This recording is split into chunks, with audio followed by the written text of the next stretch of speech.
my friends, I'm glad to see you made it, for we have gathered here today in the name of Jesus Christ. Glory be to God, He's alive. Today, my friends, we're going to be going over, we're going to open up the book of Daniel and speak of Daniel and Jeremiah. You know, at the same time that Daniel is there in the midst of Babylon, you know, Jeremiah is in Jerusalem, prophesying and taking some beat downs and all these things. And so I want to begin our Bible study today with Luke chapter 20 verse 17. And Jesus just got done describing a parable, the parable of the tendons, right? And you know, God rents out the vineyard to farmers, and the farmers didn't want to give to God what was due to him, you know. And so Jesus now asks them a question, and after that, and he says, "What do the scriptures mean when they say, the stone which the builders rejected has become the keystone of the structure?" And we always hear the word capstone or keystone, you know, what we're hearing, and in that word, what that means is, you're in a Roman Empire, and the Romans invented like that arch. The arch. And in the arch, it has the stones, but there's a middle stone right at the top of the arch, which is kind of cut as like a wedge stone. And when you put that stone there, everything comes into it. And the harder the pressure is into that stone, the stronger it all is. And so that's the capstone. It's that stone, and you take that stone out and everything crumbles right away. But if it's in there and it's all made correctly, it cannot be destroyed. And the more pressure you put on it, the stronger it becomes. That's the word. That's keystone or capstone. That's where that kind of means. Or the cornerstone. Some people say it's the cornerstone of the building. And no, that's not. They're talking about a Roman arch. And he's explaining. And then he goes on to say, "The man who falls on that stone will be smashed to pieces, and it will make dust of anyone on whom it falls." So right here, Jesus is opening and explaining to us Daniel, the book of Daniel, because it says in the book of Daniel, in Nebuchadnezzar's dream, that there will be a stone unfashioned by the hands of men, and it's going to be made and fashioned from a great mountain, right? And that mountain is Mount Zion, the mountain of God. From God's own heart, from God's own being, this stone came forth. Not fashioned by the hands of men. This isn't talking about religion. This isn't talking about temple worship. It's talking about the destruction of temple worship. Because God always wanted to dwell in the tabernacle. This human fleshly body, is a tabernacle, is a tent, is a temporary dwelling place. Right? And that's where God wanted to dwell. In us, with us, wherever we go. And the builders rejected that. Right? The builders of religion, the builders of church, temple worship, want this place to be the place where you come and meet with God. Why? Because I want to be in control of what God's telling you. I want to be God. And when we gather together, I get to be the leader and the head, and thereby making myself into a God.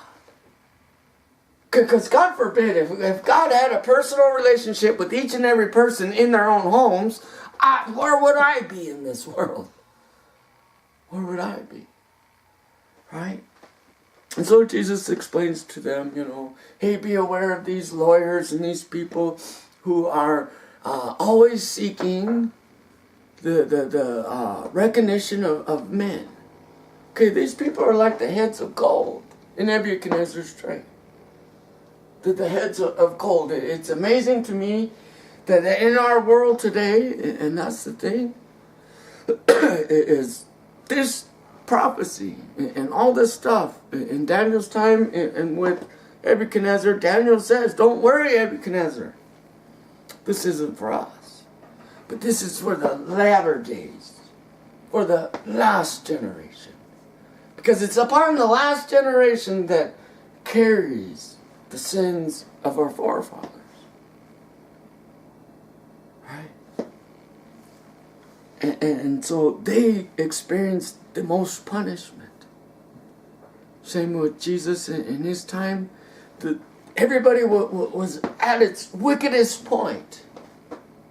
So wicked that they're hanging people on crosses, that they invent torture, that they invent all these different wicked ways to enforce their temple worship. Worshiping God was huge in that day. In fact, the Christians were accused of not being religious enough. Because, true religion, you're worshiping 365 gods every day of the week. You guys got only one God and you worship him on one day. You're not religious enough for us. Right? Now Jesus wants to put an end to the temple worship. Because the rejection of God's temple leads us to a place of murder, hate, anger, violence. And Jesus says, none of this is going to be fulfilled until after the Gentiles have gone through the fulfillment of their cycle. So we went through the first cycle of old time. And when that was fulfilled, and that's the thing, Jesus fulfilled that. He's there telling them 40 years before the destruction of Jerusalem that everything's going to be destroyed. No more temple worship. In fact, God's going to destroy the temple and everything and scatter all the people out. And then at a later time, we'll bring them back together. So the world knows. I, the Lord, am your God. In 1948, Israel is reinstated as a nation. So that the world knows the Lord is God. And so, in that image of Nebuchadnezzar, in this dream, it's a dream about us, men, and our unwillingness to believe in God. And so Daniel represents like the Holy Spirit, right? That they come, Nebuchadnezzar comes into Jerusalem, and he says to Jehoiakim, the king at the time, hey, we'll let you live. We'll let you continue to be the king.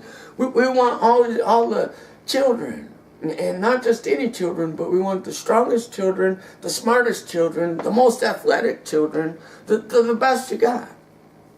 And we're going to take all these with us over to the land of the Chaldeans, the land of Babylon. And the Chaldeans are the stargazers. These are the people who come up with the names for all the constellations that they were staring at and looking at the stars, always seeking signs and wonders to try and understand God. So they were basically like scientists. And when they came to know Daniel and his buddies, that they came to find out there was nothing more smarter or educated than these people here. They thought they were educated, they thought they were smart, they thought they were wise, but they come to find out, without God, there is no wisdom. And these people had a direct contact with God. Direct contact. And we come to see it was Daniel never really heard from God, never really spoke to God until Daniel resolved in his heart, even if they kill me, imprison me, destroy me, I'm going to worship God with all my heart, mind, and soul. And Daniel took that upon himself as a young man. He's probably around 14 years old when he's first taken into Babylon. Now Jeremiah, at the same time, is prophesying, and he comes to a point where he says to God, "You deceived me. You deceived me, God. Because all I've been taught all my life is that I know you're in my presence when I'm the richest man and most prosperous man in town. Because that's your plan, God, is to prosper me, not to hurt me or harm me. And I turned my life to you, God, and all of a sudden I go out and I'm being beaten down, hated, hurt, and rejected. You deceived me." And God says to Jeremiah, "I didn't deceive you. They did." Jeremiah says, "What do you mean they did?" "Yeah, these guys are worshiping idols and things and stuff. And they told you that my glory and my presence was with you when you saw the idols, the things and the stuff. And that's what deceived you." Jeremiah has a great eye-opening experience and says, "Wow, you guys are worshiping idols and things." I see it in our day. We worship our cars. We worship our homes. We worship money. We worship stuff. But we don't worship God. And we go to church every Sunday so that we can justify ourselves for worshiping these things, being consumed by these things, and not God. Jeremiah starts prophesying, "Hey, Nebuchadnezzar's coming, the mightiest power that the earth has ever known, the very first ruler who controlled over all the earth. He's coming. He's coming," and Jeremiah keeps telling all the people, "Hey, this is what you're going to do. This is what you got. Go into slavery. When they come to take you, just bow down to them and go into slavery." And all the people of Jerusalem are like, "Jeremiah, why are you prophesying in favor of the enemy? That's not of God.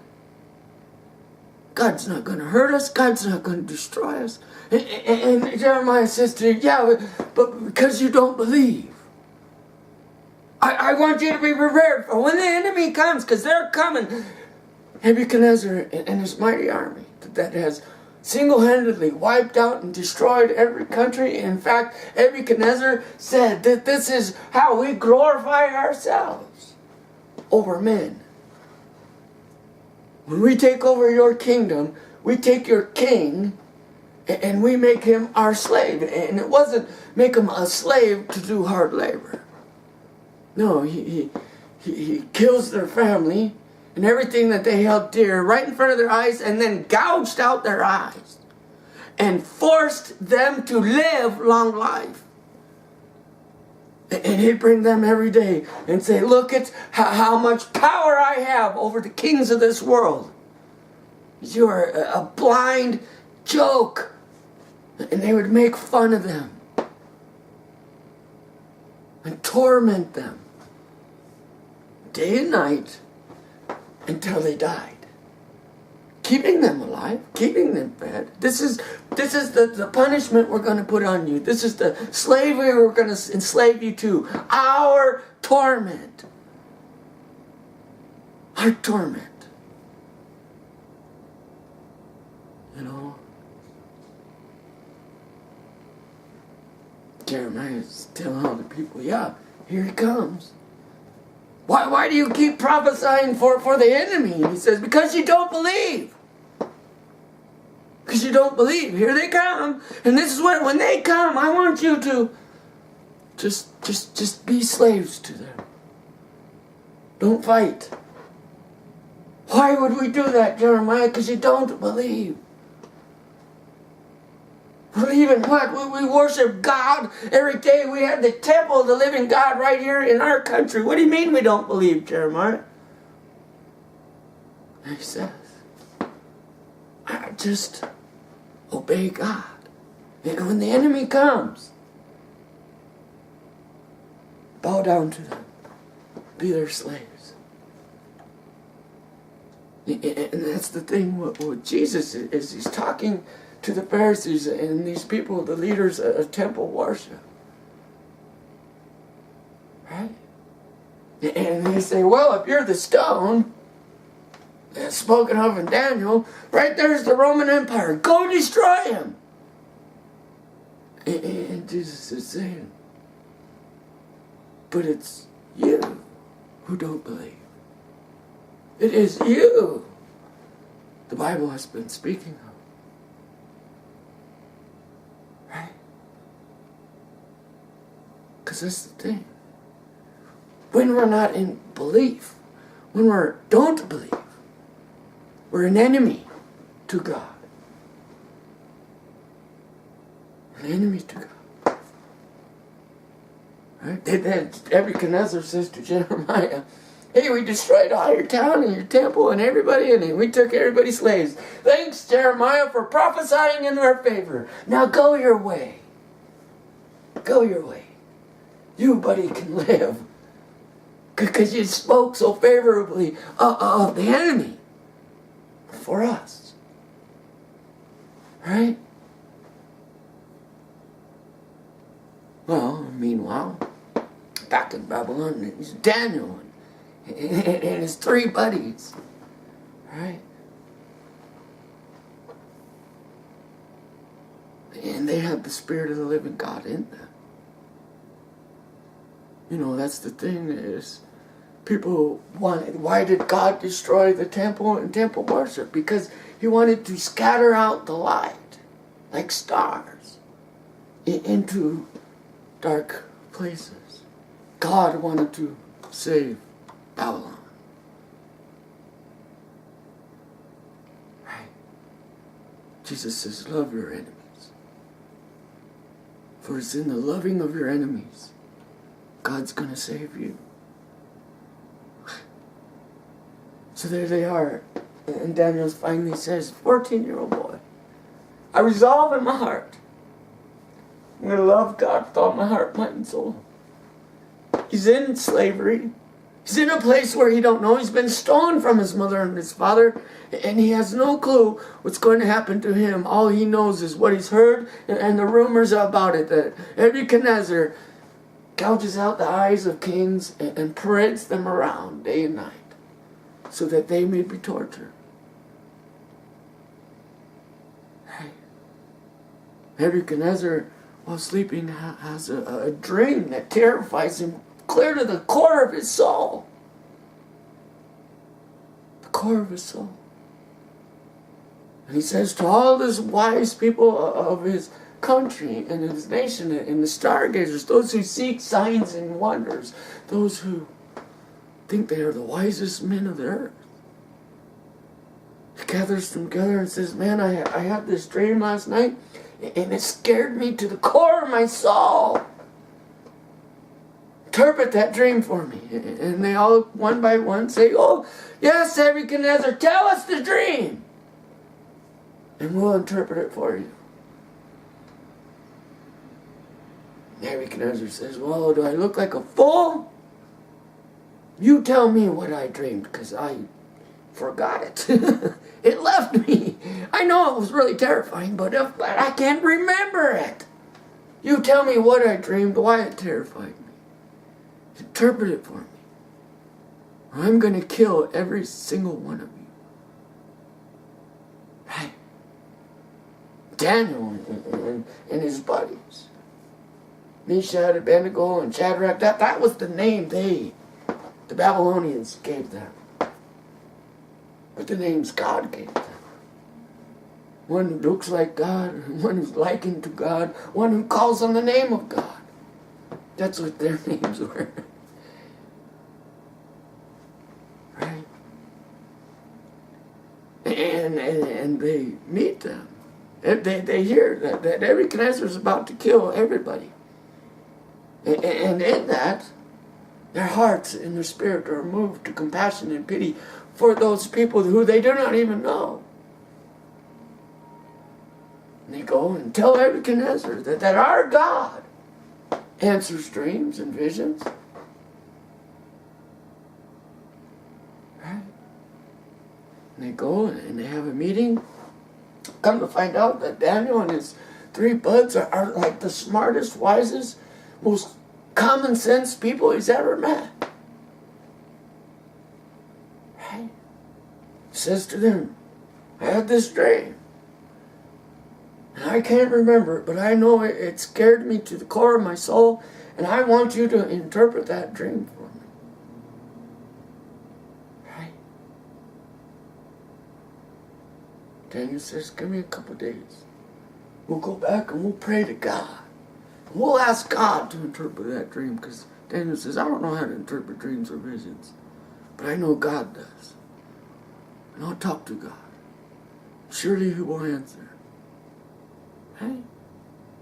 Comes back a few days later and interprets the dream and says, oh, Nebuchadnezzar, that dream is about you and your descendants and your way of life. But don't worry, it don't have to apply to you. It's for the last generation. The last generation. He says, you saw a terrible statue. It had a head of gold and got the legs of brass and iron, and the feet are made partly of iron and partly of clay. Here we are today. Partly iron, partly clay. The last kingdom that's ever going to try and take over the world. And because here's the thing, when you try to take over the world, you now say, I'm greater than God. Because Jesus Christ is King of kings, God of gods, Lord of lords. He rules this world, and He gives any kingdom He wishes to anyone He wishes. And anyone who challenges that